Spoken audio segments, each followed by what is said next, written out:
အားလုံးပဲမင်္ဂလာပါဒီနေ့ဆုလေးကိုကာကိုလာချစ်ကန်လုပ်နေလေးလာပြပြမယ်နော်အရန်လဲ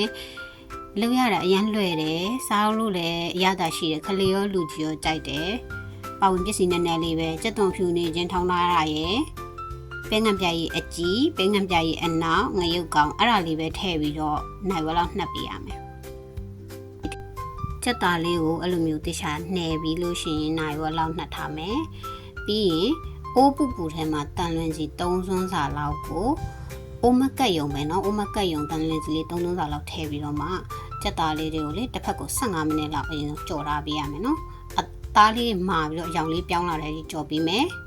ဒီလိုအနေထားလေးရောက်လာပြီဆိုလို့ရှိရင်ကိုကာကိုလာကိုကြက်သားမြုပ်တဲ့အထိထည့်ပေးမယ်ပြီးလို့ရှိရင်အဖုံးလေးအုပ်ပြီးတော့ကိုကာကိုလာခန်းသွားတဲ့အထိချက်ပေးလိုက်လို့ရှိရင်